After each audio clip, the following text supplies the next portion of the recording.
May binabanggit sila noong 1949, 77 years ago, na desisyon ng Korte Suprema. Hindi pinag-uusapan doon.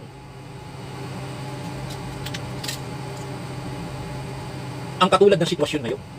Alam niyo kasi yan si Soto, 77 na yata yan eh. Si Ping Lacson noong June 1, 78. Ay tumatanda na, mga nagiging ulyani na eh. Kaya yung binabasang kaso, luma na, napaglipasan na.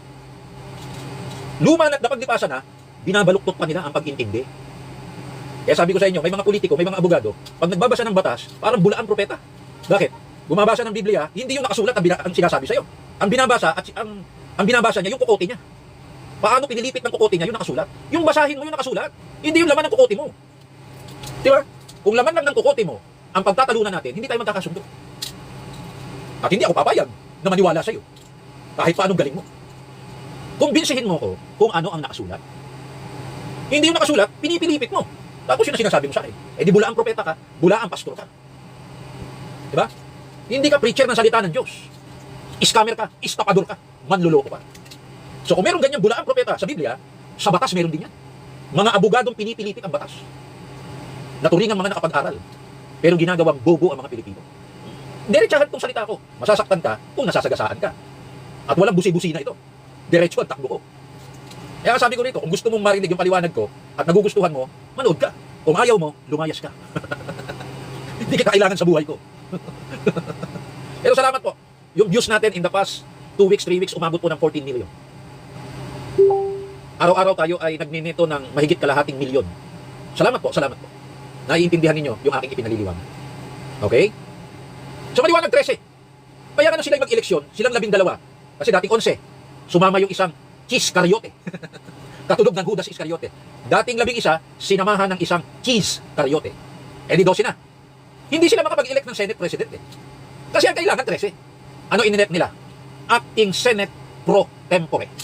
Ano po ba yung pro tempore? Salitang Latin. Yung pro, pabor. Yung tempore, time.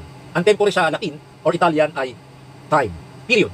So, for the meantime, for this period, pansamantala kang Senate President pro tempore. Senate President for the meantime. Okay? Inelect nila si Gatchalian. Mali. Violation ng kanilang rules.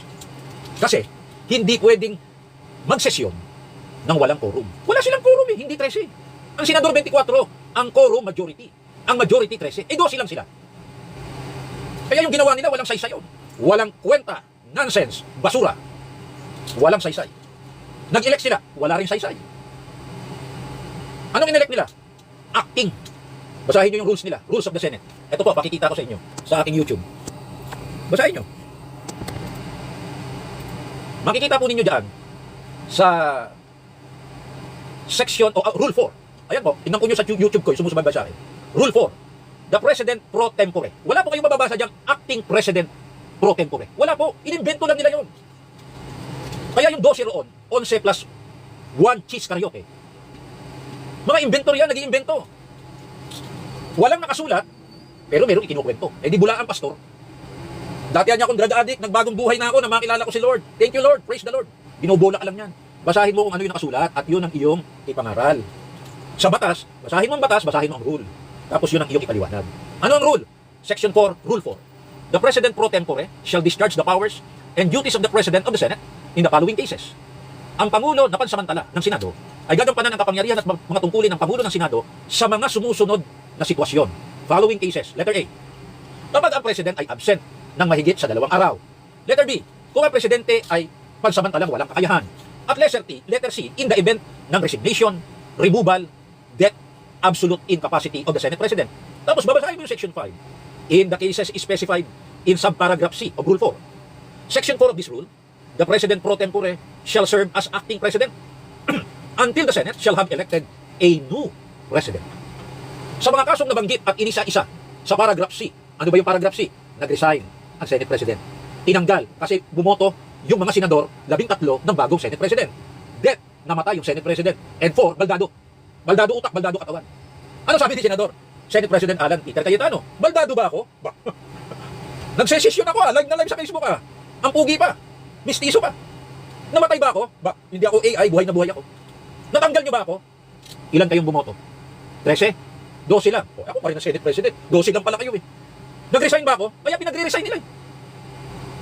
Diba? Bakit? Eh hindi nagre-resign eh. So kung hindi siya nag-resign, hindi siya natanggal ng 13, buhay siya, hindi siya baldado, siya pa rin ang Senate President. Kaya anong ginagawa ni Win Gatchalian? Nagpapanggap, impostor. Kaya ang ginagawa ng 11 dyan plus Chis Cariote na 12, niloloko ang sambayan ng Pilipino. Yan ba ang ituturo nyo sa mga bata? Kung ako nagtuturo pa 20 years ago sa high school, hindi yan ang ituturo ko sa mga estudyante ko. At kung 100 kaming teacher at 99 ibang tinuturo, mag-isa ako, ituturo ko kung ano tama. Hindi naman porque kayo marami, kayo tama eh. Diba?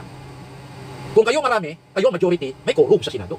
Pero kung 100 tayo, sabay-sabay aakyat sa 10th floor ng building, at kayong 99 ay tatalon, nang walang parachute, kayo na lang ang tumalon. Kayo pala ang may tama eh. Hindi ako tatalon kahit ako'y nag-iisa. Bakit? Wala akong tama eh.